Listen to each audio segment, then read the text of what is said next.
that introduction. So as Sarah said, we're here today to talk to you about our project. So our talk is where Google Analytics meets UX, how a UX team implemented GA4. And we'll start by introducing ourselves. So I'm Amy. I use she, her pronouns and have white skin, shoulder length brown hair, and wear glasses. I'm the head of user experience and digital accessibility at Harvard Library, and I've worked here for about 8 years. Hi, I'm Meg McMahon. I use they, them pronouns. I have dark brown chin length hair, blue eyes, black framed glasses, and white skin.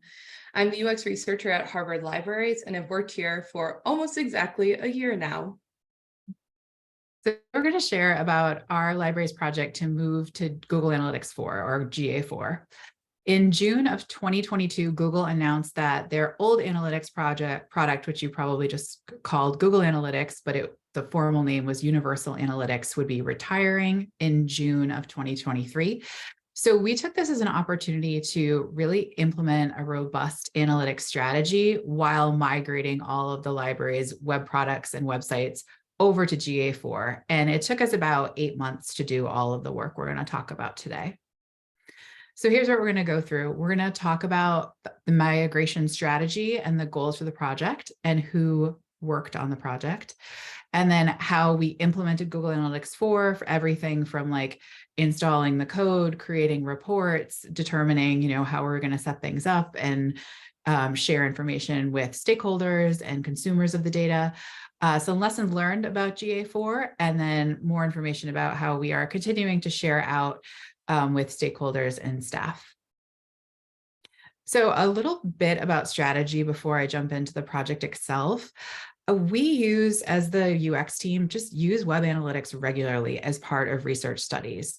So depending on the research question or the goal of the user research, analytics are sometimes the best way to get an answer about user behavior, especially if it's an answer that is best served by like quantitative data. For instance, like if someone, say someone on the discovery to delivery committee asks like, what are the most popular filters in Hollis, which is our library's catalog, rather than doing a usability study with, only like 5 to 10 folks or a survey, it's really looking at the analytics is the best way and the most accurate way to answer that question because you're looking at real data. So these kind of questions come up all the time, especially during like the beginning phases of our UX projects. So like during the discovery phase. So having just the analytics service sort of sit within our group made sense for our organization. And actually talking about our organization, I do want to just share a little bit of context for our team. So yes, I am going to show you an org chart, but I think it's really important just to understand our approach and how we work really across the organization. So in the org chart, you're going to see, this is just really like the high level organization of Harvard Library. On the left, discovery and access, the yellow box, that is where our team sits. And then the other units are archives and special collections, scholarly resources and services, the anti-racism team, library technology, administrative operations, and strategy, communications, and assessment. And I have filled in library technology and strategy, communications, and assessment with the crimson color, because these are the two groups who were the main stakeholders and main participants in this project work, but we have shared analytics data since then with all of the other units. So just to go a little bit deeper, if you are curious just about our organization a little bit more, our team, UX and Discovery team, are 6 people, and then everyone else in our unit sits in access services, technical services, imaging services, and special projects, which is over 200 staff members. So now that you have a little context about our organization, I want to give you a little context about the websites and like the different web products we support. So you can see here, we have a list of 9 different discovery systems, and some of them are sort of grouped together. And I'm just going to walk you through each of them. And these are the numbers you're seeing here that I will read aloud are the numbers of sessions for each of our web products from March of 2023. So this is very recent data. It's probably missing today and tomorrow, obviously, but this gives you a good idea of a snapshot of a month in library web traffic at Harvard. I will also note that the numbers you are looking at are in sessions. And it's important to distinguish sessions from views, right? So sessions means that, say, someone opened up Hollis and they did a search, and then they used a filter, and then they logged in, and then they did another search. That's all counted as one session. Page views would be counting, like each view of the different pages they visited would be a separate count, right? So page view numbers are usually a lot bigger. And depending on what kind of information you're looking for, what your question is, it might make sense sometimes to use sessions and sometimes to use page views, right? If you want to know how many people are looking at the library website's homepage, use page views. But if you're thinking about like overall traffic or the journey someone's taking from, say, Hollis to a finding aid or, in archival collections, right? That might be better served by looking at a session metric. So I just wanted to go over that difference between sessions and page views. So we have up top with the majority of our traffic is Hollis, which is our catalog and article search with 277,000 sessions. The main website, library.harvard.edu, is 163,000 sessions. Library guides, and these are library guides from all of the schools and FAS and the college, 111,000 sessions. Digital collection sites, this includes our Curiosity collections, which are curated sets of items, as well as Harvard Digital Collections, which is our digital item search, 39,000 sessions. Finding aids, 26,000 sessions. Events and appointments on our calendaring system, 10,000 sessions. Ask a Librarian, 9,000. Our image catalog, Hollis Images, with 6,000, and our geospatial data search with 1,000. So that comes out to just about 642,000 sessions for the month of March. So previous to having Google Analytics 4 and setting it up the way we did, it used to take me probably like a couple days to pull all this data together. And now with our updated strategy, it's really just, we can get it in one view.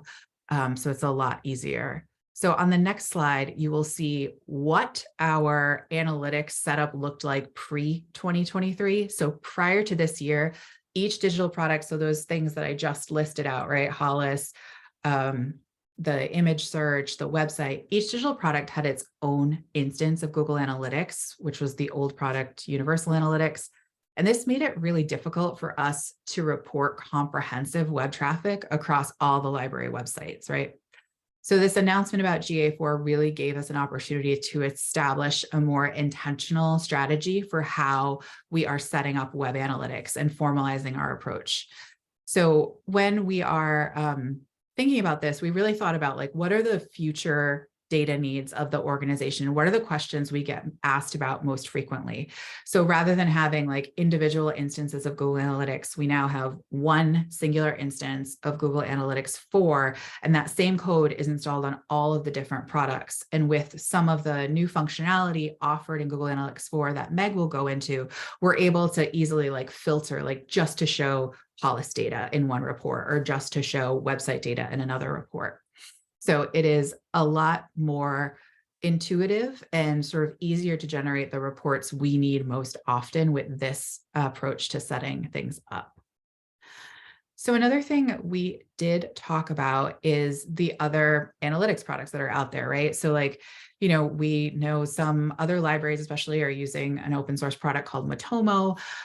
There is also Adobe offers a paid solution for web analytics. There are other things out there.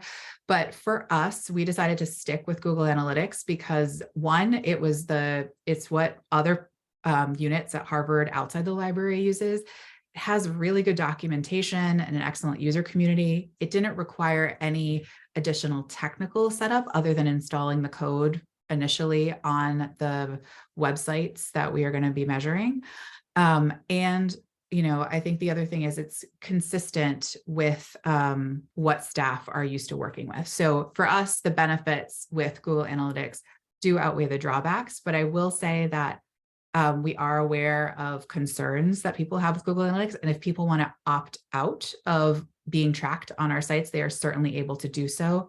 We actually have on the privacy page on our library website, we have as part of our privacy statement, a section that lets folks know that we use Google Analytics and how they can opt out if they want to. So it says the Harvard Library uses Google Analytics to gather statistics for portions of library websites.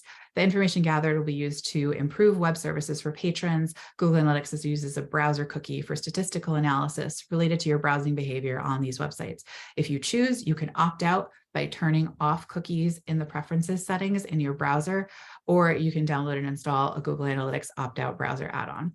So that is right there in our privacy statement on the library's website. All right, so that's all the context for now. Here is the project team who worked on this. So in addition to Meg and myself, we had Vanessa Venti, who is the Digital Collection Services Manager, and Claire O'Keefe, our editor and content strategist from Harvard Library Communications. Both of them have a lot of previous experience working with Google Analytics and had regular reports that they produced for their stakeholders. So we wanted to make sure that they were going to continue to get the data they needed, and also sort of informed, thinking about what questions are you all getting from your stakeholders, either with digital collections sites or for the library website. And then we also had Maura Ferrarini, who is the UX developer and sits in library technology services. She was integral just to getting the code installed on all of the web products, making sure it was working properly, and setting up the initial instance in Google Analytics. So this started as monthly meetings to plan and talk about, one, what we wanted to learn, right? What are the differences between GA4 and Universal Analytics? And then we also worked together to develop our project plan and goals and moved forward with the implementation and report creation. So the main goals for the project are pretty straightforward. In addition to installing the new Google Analytics 4 code on all of the library's web products, we wanted to, again, align the strategy for all the products and make sure current staff power users of analytics and the stakeholders are getting the data that they need to answer the questions that they have. So we installed Google Analytics on all library websites, created a unified dashboard for website analytics, and determined other reports needed by staff, established a web analytics service as part of the UX team's responsibilities. So again, we're using Google Analytics. Now we need to make this move before June of 2023, and we were successful, which is great. But we're still in the process of just helping stakeholders understand the analytics data and how it is going to be a little bit different from what they had previously seen. So all the data is still there, but it might look a little different, might be named something different. So we also wanted to make sure that the stakeholders had the reports that they needed. Though, as Meg will explain, decoding some of the technical differences with GA4 and Universal Analytics, as well as finding the best reporting solution, was definitely the main challenge of the project. So I will pass it to Meg. Thank you, Amy. So I'm going to be talking about the implementation as described and explain a few case studies to illustrate how we choose to use the Google products. So first things first, when we talk about Google Analytics, for us, we actually mean 4 different systems. We use Analytics itself, we use Tag Manager, Looker, and a Search Console. So a little bit about each one. Analytics is the base. It's the home of our Google Analytics. All the information that's tracked is housed there and is able to be accessed by anyone who has access to our analytics property. Tag Manager is where we're able to create events that track and display in analytics, and these can be really specific or really broad. It really depends on the needs of our stakeholders in what type of events we create. And then Looker is a Google branded data visualization tool that integrates with Google Analytics along with other online analytics tools. And then we have Search Console, which is a tool to help us understand our SEO and the search terms that are bringing users to the website and specific pages of the website. That Search Console is not across every single website because sometimes it doesn't make sense to necessarily have it attached to a library web property. But for the most part, the ones where it makes sense, we have it implemented and ready to use. So we talked a bit about cross-domain tracking at the beginning, but before we just dive deeper, I wanted to touch a little bit more on it. In Google Analytics 4, users are able to easily track all websites related to their library. This means that all the data for each website is going into a single GA4 view, and it makes it easier for us to track overall website usage. And a big note to get here is that if we had all those disparate systems like we did before, we would have uses of like duplicative users. We wouldn't be able actually to see like our full user base as they move through the sites. We would have like a bunch of different numbers and we wouldn't be able to tell who was actually the same user across all those different properties. But now since it's in one, we know that one user can move from Hollis to LibGuides to a finding aid if that's their user journey.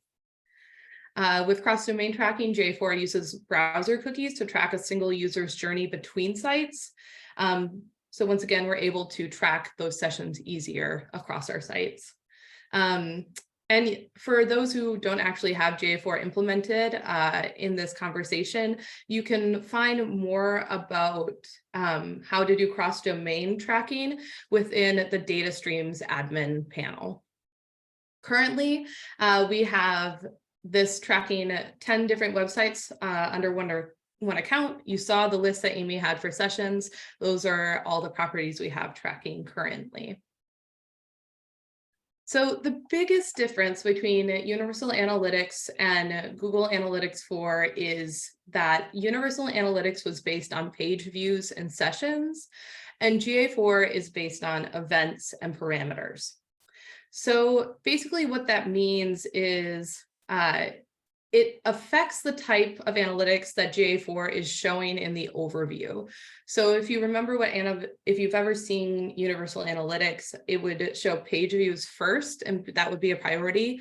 Now in Google Analytics 4, a event is a page view. They like took page views and made it an event. They took sessions and made it an event. So everything is technically considered an event now. One of the biggest things to note about this is like bounce rate. A lot of people use bounce rates in the old Universal Analytics, and GA4 doesn't show bounce rate as front and center as it did before. And they decided to instead change that event of bounce rate to something called engaged sessions, which once digging into the documentation, we realize that the percentage of engaged sessions are just the inverse of bounce rate. So they're trying to prioritize use over like non-use when it comes to GA4. So reading through the Google documentation comparing UA to GA4 often help us learn how to find analytics that were now deprioritized in GA4, or change our thinking on what types of analytics to prioritize, or even new events that we should care about when it comes to what we're looking and interested in on GA4. What's really cool about GA4 is that you can even create events within analytics itself. You don't have to actually use Google Tag Manager to create events if you're only going to be tracking a couple of events. For us, it made more sense to use Tag Manager just because we had so many events we wanted to track. But for those who don't have GA4 yet, you can add up to 50 tracked events just within analytics itself. And I'm going to talk a bit about some new features for GA4 that we are utilizing for different audiences and purposes right now. So one of our case studies is the exploration. So on this slide, there's an example of exploration, which is located under the Explore tab in GA4. And exploration is a new feature in GA4 where you're able to compare sessions or users against each other, or you can use it as a way to easily dig down and answer questions that you have to filter the data to answer. There are a few kinds of explorations, and this one is known as a segment overlap. There are others you can find in the Explore tab as well. So the way that the segment overlap works is it actually has you create audience segments. So in this case, on the slide, you can see we have Harvard Library sessions, Hollis sessions, and LibGuide sessions. So what this is doing is showing us the overlap of which session used both properties or all three properties in the same session for library folks or who are using our library. This was a big question we had from upper library management and product owners is what actually is the audience overlap between our systems? And using an exploration, we are able to find that answer. A point of clarification on this exploration, it's filtered to our Owen audience as well. So that's 18 to 24-year-olds in the Boston and Cambridge area, or the closest identifier to our undergraduate population that we can get given how Google tracks users. What also is really exciting is you can't see it in this exploration, but we're able to actually dig deeper and within an exploration like this and actually see what pages are driving that change. So for example, we would be able to know that on library.harvard, someone clicks from the Hollis tool page to go to Hollis. We're actually able to break down what are those driving pages between the sites that move people from site to site. Another new feature of GA4 is the ability to create more customized collections that you can easily access from the Reports tab. There are two reports that you can use, an overview report and a detailed report. Overall, for us, we found that detailed reports are more filterable and easily customizable than an overview report. Reports can be on anything you want your stakeholders to easily have access to. For example, we've created a collection called HL Library that includes reports for the library website for our communications team. Because of our choice to do cross-domain tracking, we do have to filter by host name for this report to make sure that it's only showing that data for library.harvard, but it's very easy to filter by host name in GA4 using reports. So it's kind of a non-issue. It takes you about 5 seconds to add that filter onto a report. I will say a downside of the collections report is that currently they don't have many visualizations that make it easy to parse the data. And when I talk a little bit about Looker, we'll see how we actually create better visualizations using the data in Google Analytics 4. I wanted to talk a bit about Tag Manager. On this slide, it's a screenshot of the Tag Manager's tag page, and Tag Manager has a really specific job in the Google Analytics suite, and it's to create tags that are tracked as events in GA4. We use it to create host name specific tags based on our stakeholders' questions or website usage. To illustrate this, we've worked with the communications team to create a set of tags for the library website that they used in UA, and we had to migrate to the GA4 instance of Google Analytics 4's Tag Manager property. So we actually used that opportunity to evaluate the current needs that the communications team had to find out if they were the same as 4 years ago when those initial tags were created. We talked about their goals, what they would do with the data, and their current communication goals. Together, we came up with a new set of events to tag in our GA4 instance. And as a note, I want to have a pro tip. It's really helpful to have naming conventions and use folders if you're using Tag Manager. It helps with the filtering that you can do both in the Explorations tab of GA4 and in Looker Studio easily when you have a naming convention for a website or a page type. And now on this slide, there's an example of the data visualization created by Looker. Looker was previously known as Google Data Studio, if you had ever heard that name before. We use it to create data dashboards for stakeholders, committees, and product owners. In Looker, we're able to create extremely specific and detailed visualizations that fits their needs.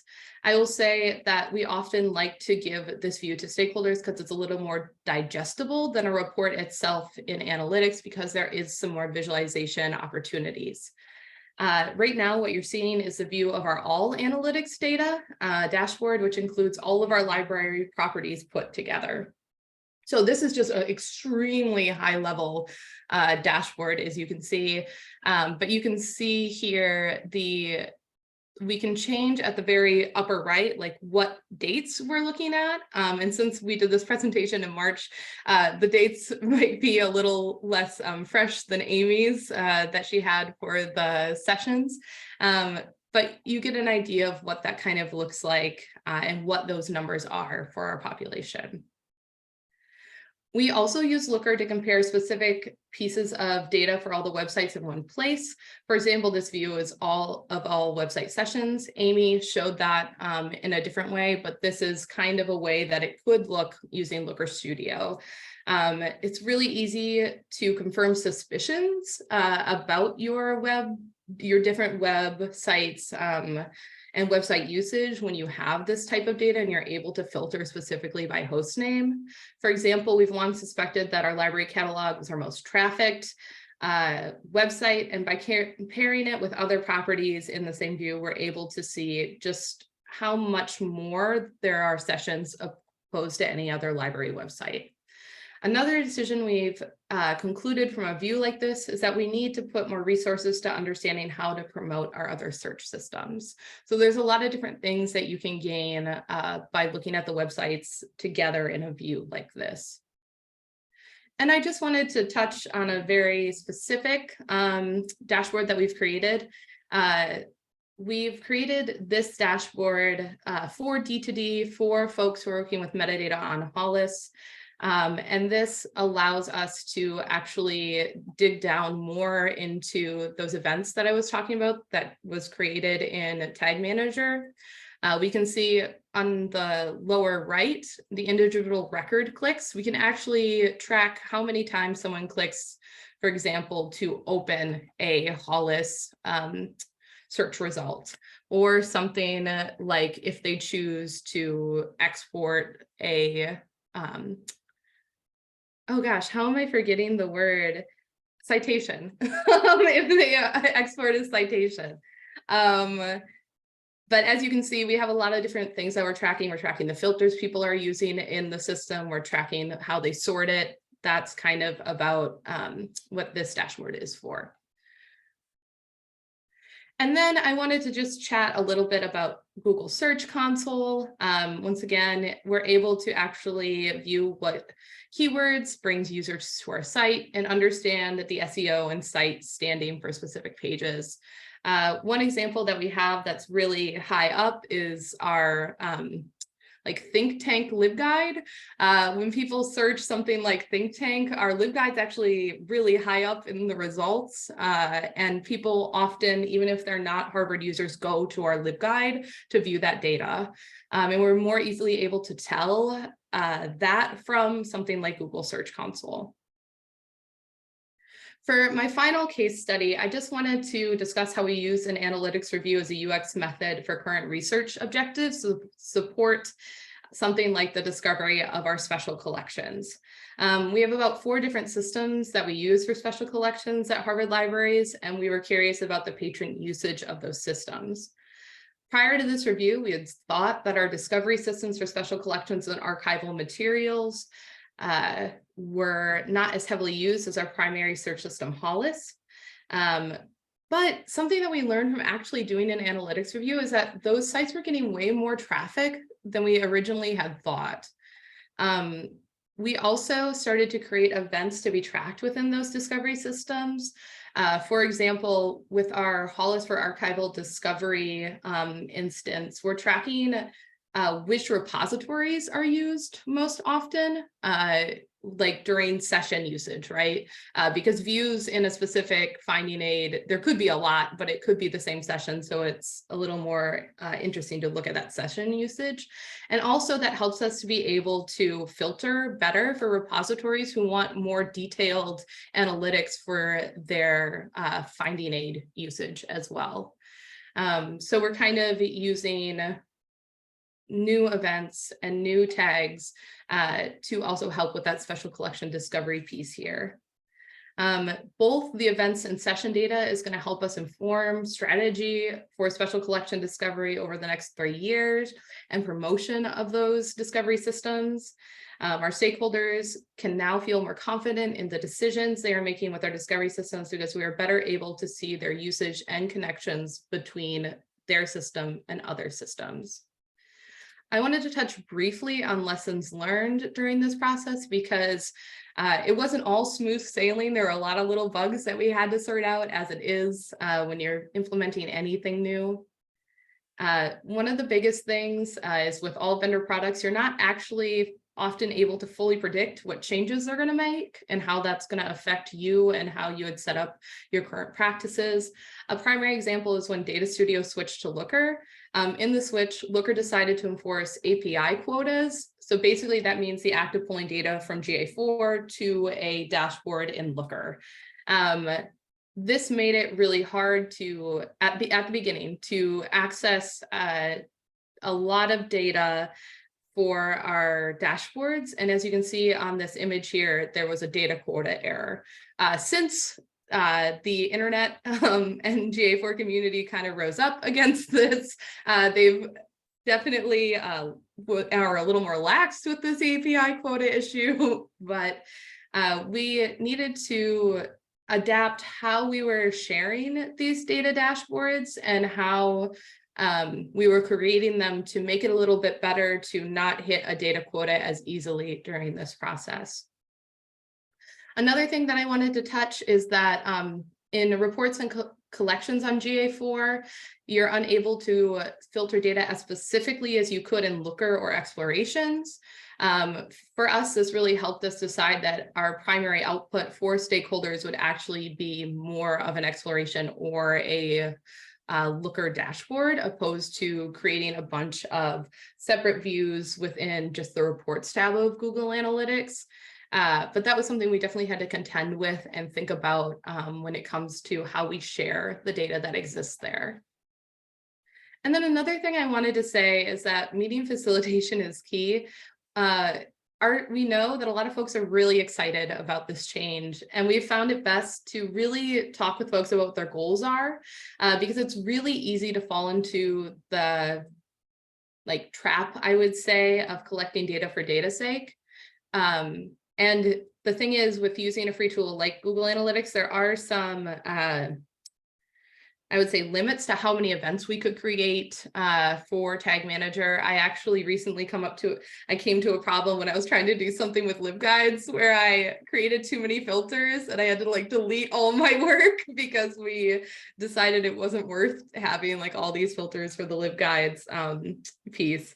But talking with folks and understanding the goal can help us better create tags and reports that actually help work get done and decisions be made for the future. And I'm going to pass it back over to Amy to talk a bit about sharing our work. Awesome. Thanks, Meg. I will add that my biggest lesson learned from all this work is that Google Analytics 4 is not like Universal Analytics. And it's really important to keep telling people that, especially if folks have had the experience of in Universal Analytics where you kind of go in and click on things and go down rabbit holes and explore. And I feel like Google intentionally changed the way they do analytics to cut down on that possibility of behavior where the best thing to do is go in with a question, right? Is it really forces you to have that question ahead of going in and poking around, right? And I think you are able, especially in explorations, to still do that kind of very specific type of exploration you want to do, but it is a little bit more effort is required, I would say, of the person who is doing the exploration. So I would say for folks on your teams who are interested and used Universal Analytics, definitely encourage people to do the trainings that are out there, to watch a couple of tutorials so they understand and they're not hey, I always looked at bounce rate. It was right there. Where'd it go? And then, right, so you need to introduce it really isn't about bounce rate anymore. It's more about the opposite, which is the engagement rate. So I think just encouraging folks, reminding people that it is really different. I honestly wish they had redesigned it as well, because it still looks very similar to old Google Analytics, but the approach they take, the interactions in the reporting, and just like in the ability to browse in Google Analytics, it's very different than it was with Universal Analytics. All right, so the last piece I wanted to share out is how we are sharing all of this work and letting folks know that they are able to ask us questions. We're able to pull reports. We've been to a couple of different library committee meetings, just sharing, for the different product teams, what information we can share. We did an all staff email just explaining that this service is available and we can ask, one-off questions, or that it can be part of a bigger research study. When we did a presentation to different members of the leadership, those folks who are in leadership, especially for technology and for communications. But then we've been doing other presentations as well, and obviously sharing here today. And I have seen a couple questions come in the chat, but we are very happy to stay and talk to you more about things we learned and answer your questions. Thank you so much. I'm going to stop